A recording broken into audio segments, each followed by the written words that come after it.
निर्लज्जता, उद्दंडता और बेशर्मी, इन सभी शब्दों से एनडीटीवी का शायद ही कोई वास्ता रह गया है। जिस बेशर्मी से वह देशद्रोही तत्वों को बढ़ावा देती है उससे कोई भी अपरिचित नहीं है। लेकिन अब तो हद ही हो गई है। अल्पसंख्यक तुष्टीकरण और अपने एजेंडे को पूरा करने के लिए अब एनडीटीवी तालिबान को हीरो बनाने पर जुटा है। वामपंथी मीडिया में तालिबान को हीरो बनाने की दौड़ में एनडीटीवी सबसे आगे है। एनडीटीवी ने इस दौड़ में अब बीबीसी और अल जजीरा को भी पीछे छोड़ दिया है। टीएफआई पर आपका स्वागत है। मैं अभिनव। आज आपको बताऊंगा कि कैसे एनडीटीवी और दूसरे वामपंथी मीडिया हाउस तालिबान को हीरो बनाने में जुटे हुए हैं, जबकि तालिबान अफगानिस्तान पर कब्जा करने के बाद वहां लगातार रक्तपात कर रहा है। एनडीटीवी के ट्वीट के अनुसार तालिबान को सत्ता प्राप्त किए 48 घंटे से अधिक हो चुके हैं, परंतु अपने व्यवहार से वह जताना चाहता है कि वह पहले जैसा दुर्दांत और क्रूर नहीं है।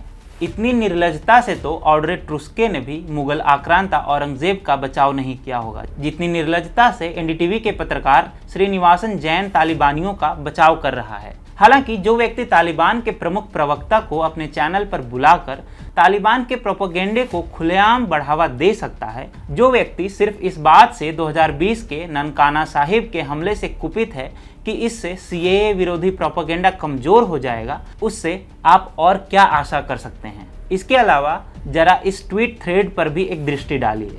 ये सभी वामपंथी एक्टिविस्ट या फिर पत्रकार हैं। तालिबान के एक प्रेस कॉन्फ्रेंस करने पर ये लोग उसे उदारवादी, सौम्य और लोकतांत्रिक सिद्ध करने के प्रयास में जुटे हुए हैं। इसे देखकर कहीं ना कहीं अपनी कब्र में हिटलर का प्रोपेगेंडा मंत्री जोसेफ गोइबल्स भी पेट पकड़कर हंस रहा होगा। आखिर कोई इतनी बेशर्मी से इतना सफेद झूठ कैसे बोल सकता है। इनकी निर्लज्जता और इनके सफेद झूठ की पोल खुलते देर नहीं लगी। अफगानिस्तान में महिलाओं की तस्वीरों पर, उनके पोस्टर्स पर पेंटिंग की जा रही है। महिलाओं और बच्चियों के साथ हो रहे अत्याचार धीरे धीरे ही सही लेकिन सामने आ रहे हैं। इससे तो इतना स्पष्ट है कि तालिबान 2.0 भी महिलाओं के लिए वैसा ही साबित होगा जैसा इससे पहले तालिबानी शासन था। न्यूयॉर्क टाइम्स जैसे वामपंथी पोर्टल भले ही इस प्रकार की खबरें दिखाकर ये जताना चाह रहे हों कि तालिबान अब पहले जैसा नहीं रहा, परंतु तालिबान की हरकतें तो कुछ और ही कह रही है। जलालाबाद में तालिबानी शासन के विरुद्ध विद्रोह के रूप में अफगान निवासियों ने तालिबानी ध्वज हटाकर राष्ट्रीय ध्वज फहराया, जिसके उत्तर में तालिबानियों ने उनका स्वागत गोलियों से किया।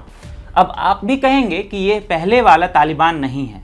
इसके अलावा हाल ही में ये खबर सामने आई है कि तालिबानियों के विरुद्ध शस्त्र उठाने वाली महिला सलीमा मजारी को तालिबानियों ने अगवा कर लिया है। सलीमा अफगानिस्तान के एक प्रांत की राज्यपाल भी रह चुकी हैं और वह अफगानिस्तान के चुनिंदा महिला राजनीतिज्ञों में से एक हैं। इसके साथ ही कल भी प्रेस कॉन्फ्रेंस में तालिबान ने ऐलान किया कि महिलाओं को सभी अधिकार दिए जाएंगे, लेकिन वो शरीयत के अनुसार होंगे। ये तो बिल्कुल उसी तरह है जैसे किसी गरीब व्यक्ति से कहा जाए कि उसे मर्सिडीज दी जाएगी अगर उसके पास इसे खरीदने के पैसे हों। शरीयत में महिलाओं का कोई अधिकार है ही नहीं।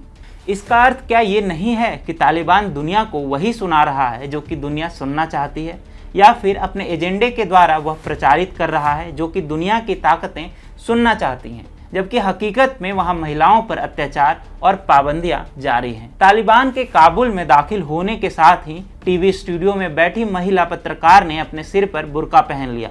क्या ऐसे ही अधिकार तालिबान महिलाओं को देने जा रहा है?